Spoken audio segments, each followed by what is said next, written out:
Attention business founders, the buyer of your business is a full-time predator and you are their part-time prey. At Candor Advisors, they've mastered the art of navigating these waters. Their unique approach with a track record of 60-plus M&A transactions exceeding $1 billion ensures you get the best outcomes. Discover the 6 secrets to selling your business and embrace purpose over profit. Welcome to EBITDA University, where knowledge is power. Let Candor Advisors guide you through the complexities of selling your successful founder-led business. Don't be prey, be empowered. Visit candoradvisors.com for a better outcome. That's CANDOR advisors.com. Candor Advisors, turning transactions into triumphs. I'm moving to Montana soon. Gonna be a dental floss tycoon. Or maybe I'll just listen to today's Nice Guys on Business. So think about the same thing, but inside of your LLC, inside of your business, right? And you don't even have to be operating a business, but you have to have an LLC. Yeah, I got it. So those business cards, as long as they're the right ones, aren't reporting to your personal credit. That's one of the keys. And what we do is we help people structure their corporations, structure their bank accounts, structure their whole profile, so that way they can get those high limits at 0% interest. Anybody can go apply for a business credit card, right? But are you going to get it for $24,000, $30,000, $50,000 at 0%?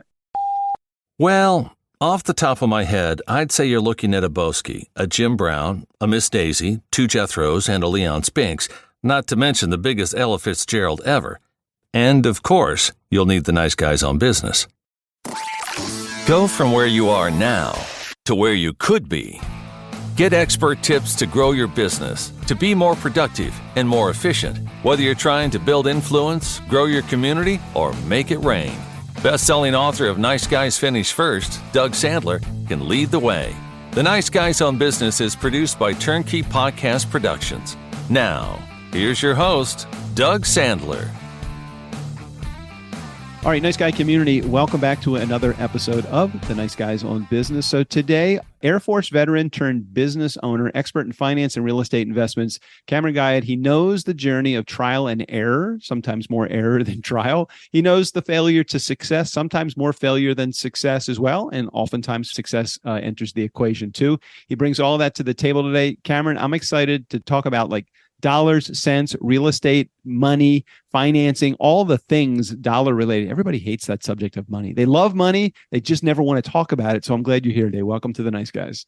I'm glad to be here, Doug. And you made a good point there. People hate talking about money, but I think you need to have a good relationship with money to make it. It's so interesting you say that. I literally just said those exact words to my girlfriend as we were hiking this morning. I live in a small town called Ojai, and we do a lot of our best thinking and a lot of our best planning is done while we're hiking. And I said to her something about, I can't remember how the conversation came up. The people that are challenged with selling oftentimes are challenged with their relationship with money. They're afraid to talk about money.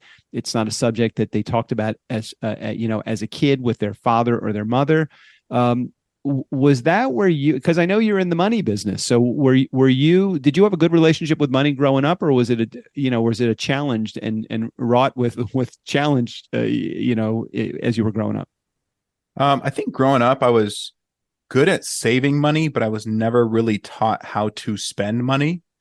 So once I got a chance to see what I could spend money on, I would spend it very quickly, and I would charge credit cards and had the free money card and would go all in on that stuff. But it wasn't till later that I started, really seeing what it can do and understanding that money is just a game. But growing up, I was always intrigued by business. My dad had his own business growing up, a little storefront, pet store, fish store. And that was my first job. I couldn't wait to work there at 15, ride my bike to work. And I was always asking, how did the store do this month? How much did it make? And, how much did we spend? And if I'm like, well, we got to get those numbers further apart, right? That's where it's at. Right. I had no idea what I was talking about, but that made sense to me. I remember as I was going to college, in that last year of college, my mom stressed the importance of getting a credit card, but also paying off that credit card at the end of every month, using it like cash, but just using the grace period, letting the bank float you the money, but never having to to pay an interest charge. And I know, different than a lot of my friends that didn't have these conversations with their parents, my mom always stressed the importance of not only paying off your credit cards at the end of the month, but also of maintaining an 800 plus credit score. I don't know that my credit has ever dipped below 820 in my entire life. Wow. And so, but I know that is a different relationship. So I've always had this really positive, like you said, it's a game. How do you keep your credit score high? Let's gamify it. How do you pay off your bills? Well, you got to work with this thing called a budget. Budget not being a 4-letter word, but actually being a good thing in your life to help you control your money rather than your money control you. And so for me, I've always had this really positive relationship with money. But many of your clients probably don't enter the same way that I have entered into the money world. So what are some typical circumstances? Well, let's do this. Let me back up for a second. Tell me a little of your journey, because I think people want to know about what you do and how you do it. Thank you for your service in Afghanistan. I think post that, people really want to know, like, okay, well, what did this guy do and how is he qualified to even be sitting in that guest seat today? So talk about that for a second. Yeah, I would really say it's the school of hard knocks for me. Mm-hmm. That is the great message from your parents to tell you to pay everything off every month and you never pay interest. Unfortunately, my parents had passed away when I was 15, both of them together in an accident, but even not to make it a sad story, but I didn't have the guidance on that. So it was a lot of trial and error. And, my first credit card, they gave me, Wells Fargo, 3,000, then upped it to 5 and then 6, because I was in the military and I did have good credit because there was nothing really on there. Mm-hmm. So they just kept upping it and upping it. And I was like, oh, look, more money available. Let's use that. I could buy that. So it wasn't until later, till everything kind of went belly up and I couldn't pay those things, that I learned. But I always believe that, you're most qualified to help somebody with where you've been, mm-hmm. which is why I'm in this seat, so. All right. Yeah. All right. So take me from that time when you were charging things, you probably were making the minimum payment. You did your best to pay it. Did you ever experience a point where you just couldn't make the payments and your credit went all to hell, or what happened next?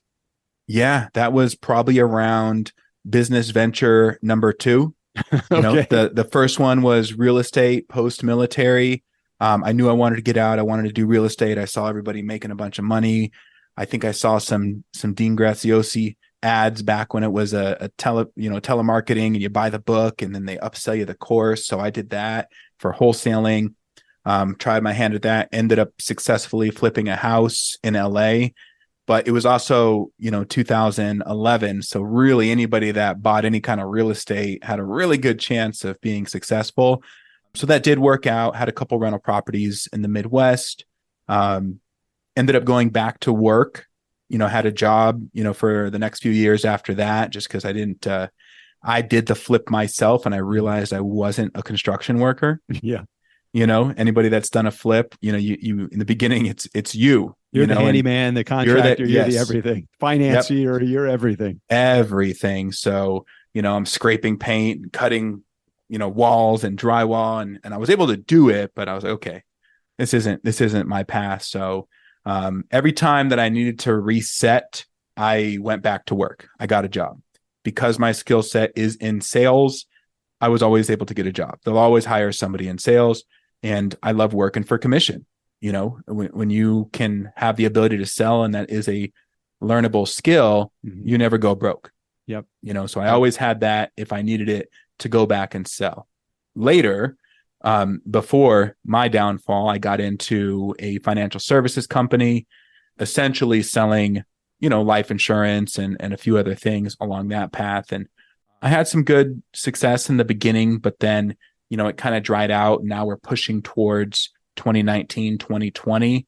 And I had moved to Vegas from California, opened up a new office. Things were going great until they weren't, office shut down during COVID. And during that time, everything, Zoom wasn't new, but we weren't all using it yet. Right. Everything was still face-to-face, personal meetings, come to the office weekly. Every day I was going to the office. And then when that didn't happen, I didn't know where to get business from anymore.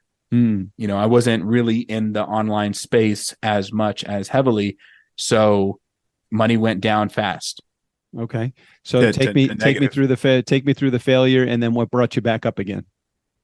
Yeah. So through the failure, I mean, it got tough for a while. It was already kind of struggling with the move and all that stuff. So, once I couldn't pay things, I started getting late payments. I started getting notices. So then it was, okay, what do I have to pay to keep living?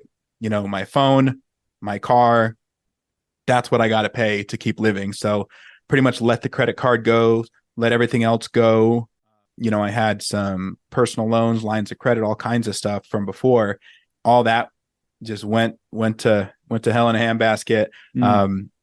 Creditors calling, everybody calling, collections. But during 2020, because of everything going on, I wasn't the only one in America going through this. So they really kind of stopped calling.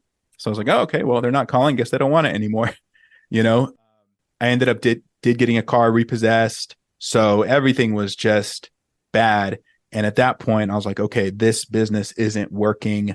It's not doing what I needed to do. Maybe this isn't the right thing for me. So I got a job selling cars. And that was actually a pretty good time to sell cars because there was no interest rates, right? Or very low. And high demand, low supply. So you were also in a good predicament there as well. And everybody that wanted a car couldn't get a car. So they worked through the dealerships very much. Oh yeah. Yeah. So I did that and quickly made money again. Third month there, I was making, 14 grand. And I was like, okay, we're getting back to life here a little bit, and I'm kind of skipping over a lot of the intricate details. That's all right. One thing I will say is it was so bad at one point that I was donating plasma for money, for gas, and for food. Back when food was cheap, I could, buy groceries for the week with $40 and I was good to go. And then the other 40 went into my car. So, I have been way on the other side when it wasn't good, but I always just maintained that attitude of, you know what, this is temporary. We're going to pull back. And I did. Got a job, bought another car, things were going good. And it really has continued to only rise from there. There hasn't been another dip since, that mid to late 2020. It's just been a rise from there. I knew I didn't want to stay at a job though. Me and a job, they just don't flow well. I always do, well at jobs, but it's just not mine. So tell me about, so when did you discover the money game was a good game? And then talk about what you do now so that people in our community understand, okay, this is actually a good opportunity for them to hear as well. Yeah. So I've always kept the mindset by listening to, podcasts, listening to, to things like this or any of the other big guys that everyone's listening to, just to keep the mindset right, regardless of the situation. That is what helped me figure out the money game. Also working in, the financial services industry. Mm-hmm. I knew that money was the key and there was going to be some sort of a niche within that, so that's what kept it going. I did quit that dealership job and started a little, side hustle. Believe it or not, I was flipping couches for a while. If you've ever heard of that before. No, but I have no idea what you got to give me the commercial on flipping couches. What is that? Well, when I was moving out of my apartment in Las Vegas to go live with my brother while I was getting back on my feet, I put my couch up on OfferUp for $50. Some guy came to pick it up and there was just something different about him. So I was asking him, what is he doing? What is this? And he's like, well, I'll tell you, but don't get mad. I'm like, no, tell me, this is game. This is information. He's like, well, I already have a buyer for $350 for this couch. Well, that's his. Like, yeah. Well, he knows the market though. Yes. So I told him, I was like, okay, I'll bring you another couch and will you teach me everything? So he said, yeah. So I went and found a free couch. And I brought it over. I was like, okay, I got the couch. Now what? And he showed me every little step that he did. And we went and sold that couch for a few $100. So a week later, I got all my OfferUp, everything set up, marketplace, quit the job. And then I was flipping couches all over Las Vegas for that whole summer, making $500,000 a day at times. And dude, it sounds like you do whatever it needs to be. The attitude is, I'm going to do whatever I need to do in order to survive, not only survive, but thrive. Because your attitude, in my last conversation with you before we decided to set this meeting up, and I wanted to do this because Nice Guy Community, I mean, check out what Cameron's doing. He's doing what we all need to do. We have to follow that word opportunity. If you're too stuck in the rut of this is the service I provide to the world and this is what I'm going to provide to a market that I don't know how to reach yet, if that is your only approach, you know that this isn't the show for you. We are a show about opportunity. I present you every week with at least one or two conversations that I have with people, and of course with Strickland as well, about all of the shit that we have been through in our lives and all of the successful people like Cameron who have discovered these. I mean, did you ever think that flipping couches was even a thing? Did you have any idea? Zero idea or thought about it. Furniture, right. Nothing, it just happened, but I'm always, my ears are just tuned in for opportunity and money. Okay, so listen to that as you're listening to Cameron, everybody that's out there right now listening to this Nice Guy community. This is totally the message for you. Okay, so now take me to the thing that I know a lot of people have no idea about when it comes to money. Like, tell me something about money that I don't know or somebody in the community doesn't know right now about, because this was the hook that got me interested in even having you on the show to begin with. So talk about your money journey now.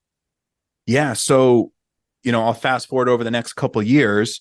Once I was, doing good, I did have a B2B sales job for a couple of years in that time. And I took these jobs because I wanted to learn that skill set. Mm-hmm. I always took a job because to me, that was free education. I'd done B2C sales, never done B2B. I heard B2B was where it was at. Mm-hmm. So I got a B2B job.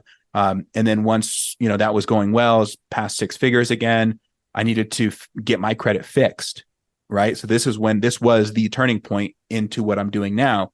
So in the journey of looking for someone to repair my credit, I found a course, and I'm huge into investing into education for myself. Mm-hmm. So I found a course that was teaching credit repair.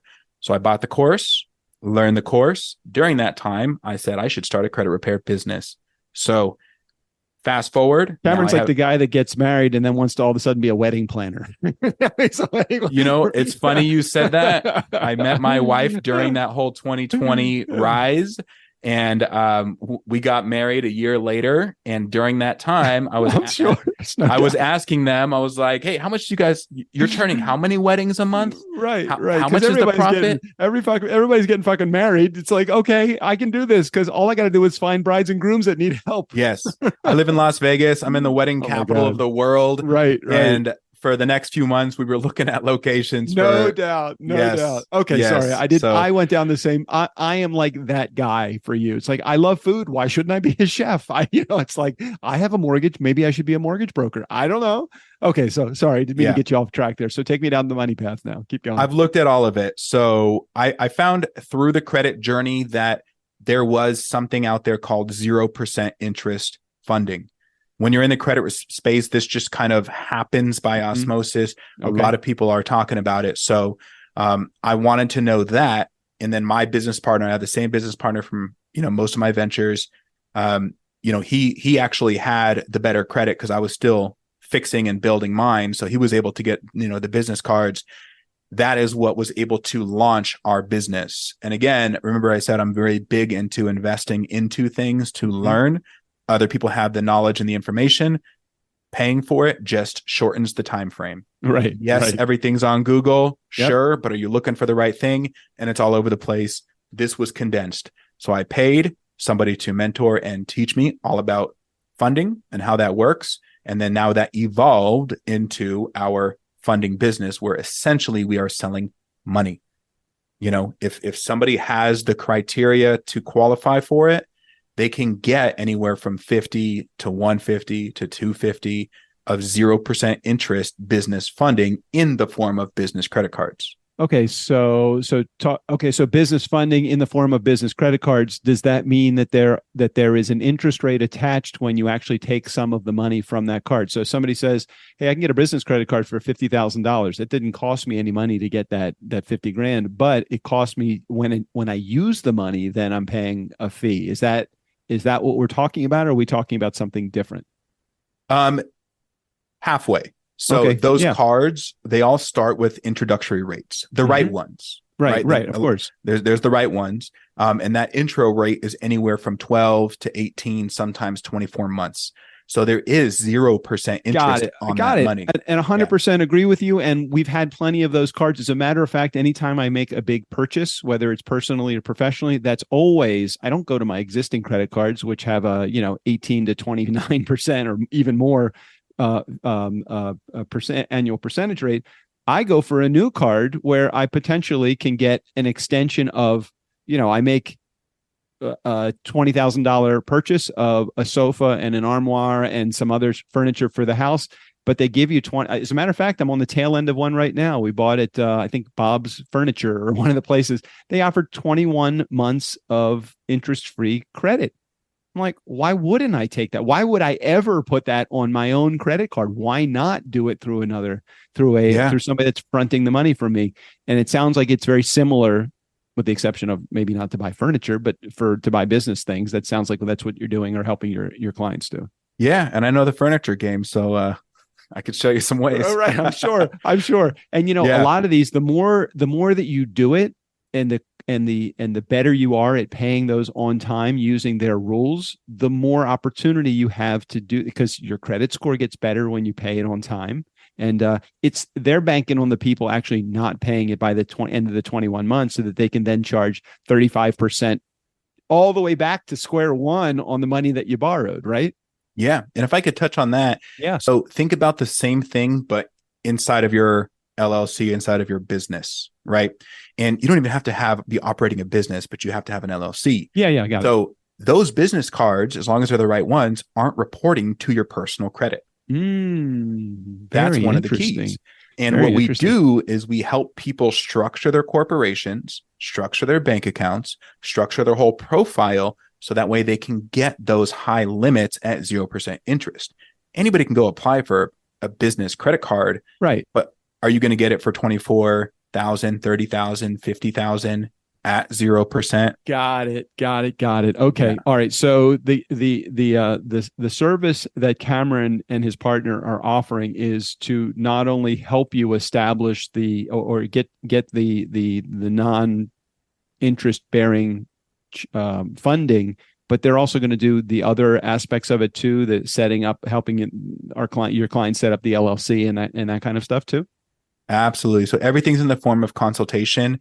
And the reason why we're not doing it for them, we're teaching how to do it, is because one thing that people may not know is you can get this funding up to 3 times a year, over and over, year after year. Right. So with that being said, if I'm doing it for you, what are you learning? Nothing. I'm giving you a fish. I'm not teaching you how to fish. Teach me how to fish, man. Teach me how to fish. This is a really cool idea. So who is the ideal candidate? Someone that's in my audience that is experiencing what or going through what in their life right now, because I want to talk to them just for a second. Everybody else, I want to talk to you too, but I specifically because Cameron's here and has this gift, this skill set, I want to make sure that this is being heard by you guys. So who do you want to talk to right now in my community? So this is going to be for the business owners that are existing, or for the new business owner that wants to get into business, right? Now, I'm going to talk to the people that are already a perfect fit. Mm-hmm. Okay. The ones that aren't, I can still help too, because we've already mastered the credit game. So we can fix that if that's the problem. But everybody else, they need to have a 700 plus credit score, an LLC, right? And we help to, structure those the right way. Mm-hmm.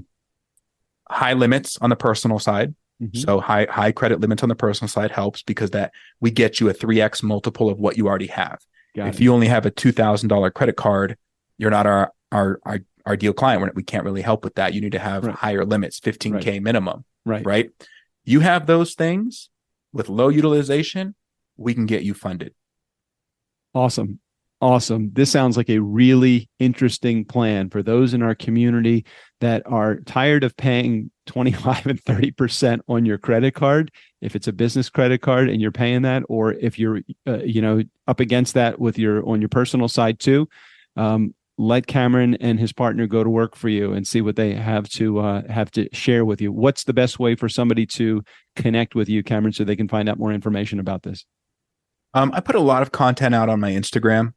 So I recommend going there. You can just look me up, Cameron Guyed, on Instagram. And then also the link that I sent you for a direct booking with me. If you feel like you're already the perfect avatar, you can book there. If you have credit issues that need to get fixed first, you can reach out to me on Instagram, and I can fix that for you too. Great, and we'll make sure we put a link in the show notes for all of those things, for not only his Instagram page, but for that direct contact with Cameron as well, for Nice Guy Community. Just make sure you head over to our show notes to check that out. What are some questions that I'm not asking you that typically those? Okay, so this is a good one. What are some things that your first contact with someone that is interested, what are they generally asking you? Because these are probably things that somebody in my audience is thinking, well, what about this and what about that? So what are some of the early on questions that you get? Mainly, I go through a qualification process too. I'm asking all those questions that I just went through about, typically I'm asking the questions first, but then they're going to ask what they can use it for. Can I pull cash off these cards? What about when that intro rate is over? So I'll talk about that one first. Mm-hmm.